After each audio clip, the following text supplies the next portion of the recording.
ay kasama ko pa sa Senate of the Philippines.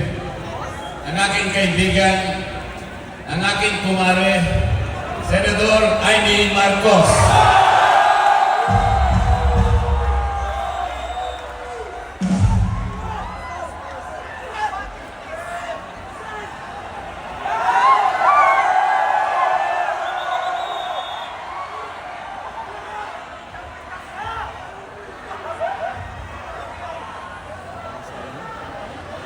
Magandang gabi po sa inyong lahat, mga mahal na kapatid.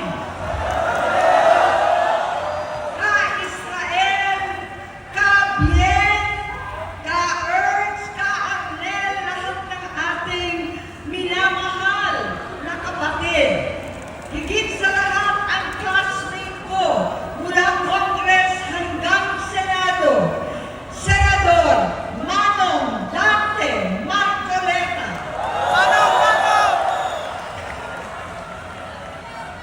Napakahirap po ang pumunta, tumayo, at magsalita sa inyong harapan. Pero noon pa man, alam ko walang madali kapag ikaw ay Marcos.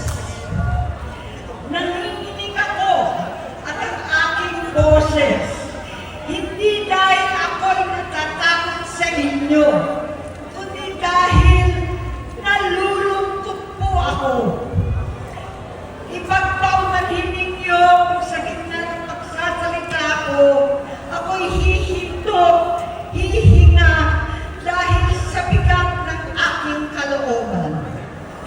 Pero hindi yan ang dapat kong ihingi ng paumanhin. Hindi yan ang kasalanan ko sa bayan na dapat ihingi ko ng tawad. Narito po ako dahil sa tawag ng Iglesia ni Cristo para sa transparency, accountability, at hustisya.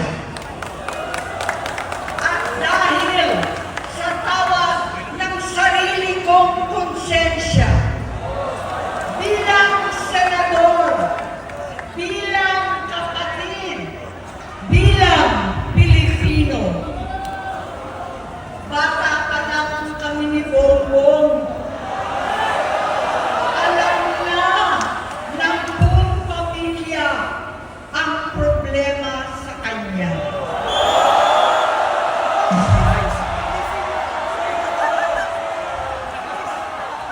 Totoo lang, mababasa naman ng lahat ang mga testimonya ng aking ama patungkol sa kanyang ugali at gawain. Noon, dahil may tatay pa kami, hindi ko pa siya responsibilidad. Noong tumatanda, ay mas naging nakakabahala.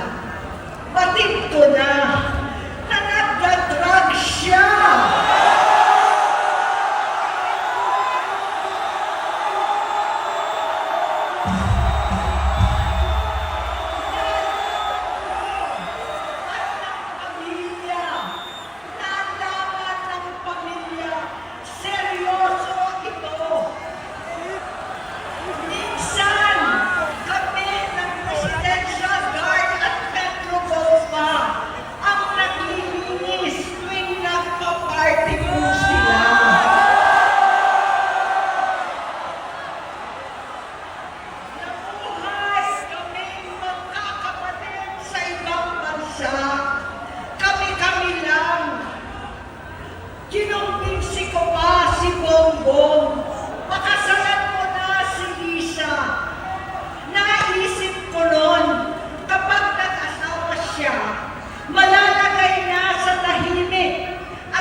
hindi siya pumapasok.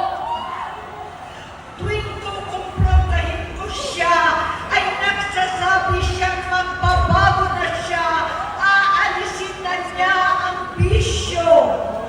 Hanggang sa may nagsumbong na naman sa akin na sa paggising pa lang sa umaga, kasabay ng almusal, marijuana pala.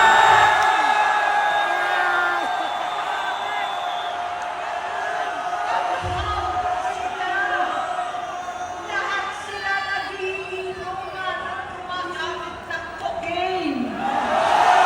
Kasama ng asawa at barkada.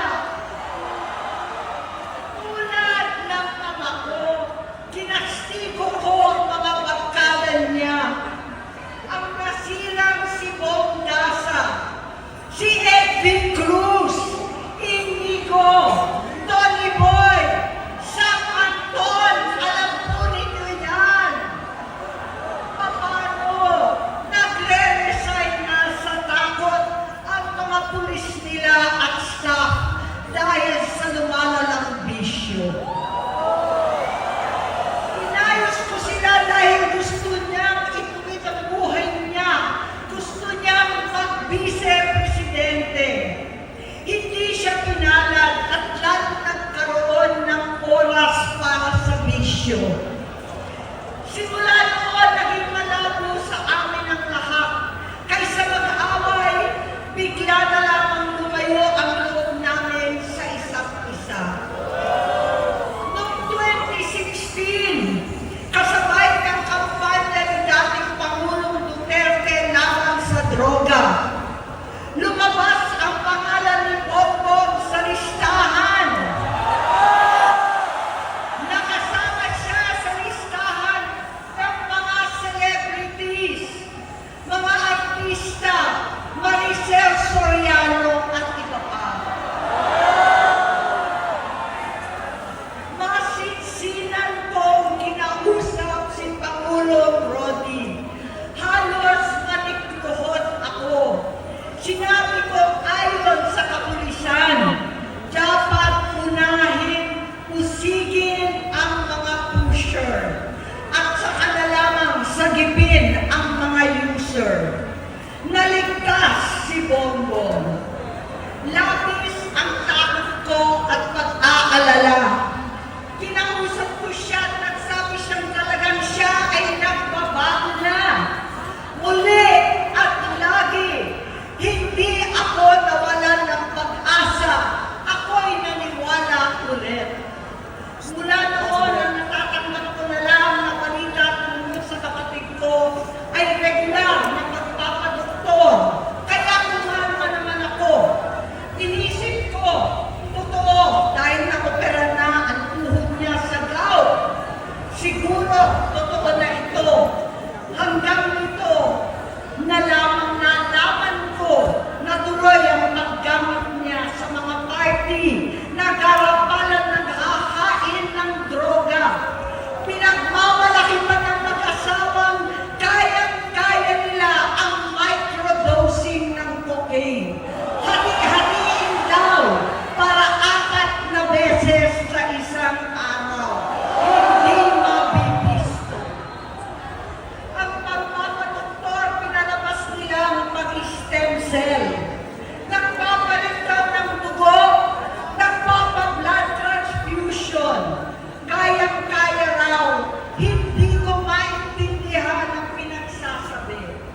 Noong 2021, kahit papano, nagkikita kami at nagkakausap. Sumumpa siya sa aking talagang hinintunan niya.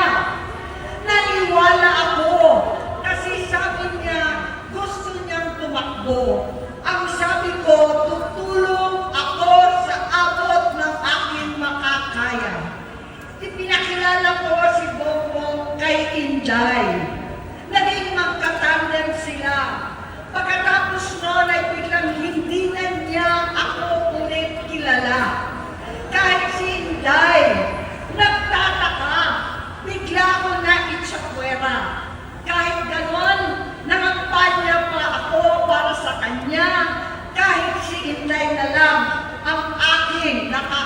isa. Hindi ko alam bakit ako nakabang sa headquarters nila sa Mandaluyong. Hindi ko alam bakit walang nagre-report sa akin tungkol sa kampanya. Sa totoo lang, masakit mang aminin, nung dinidisqualify na siya, halos papaboran ko na sana dahil may nagsumbong sa akin mula sa kanyang campaign team na gumagamit na naman siya. Nung sinabihan ko, siya at mga taong nasa paligid niya, nagkaisa silang tuluyan akong alisin sa kampanya na ako naman ang bumuo.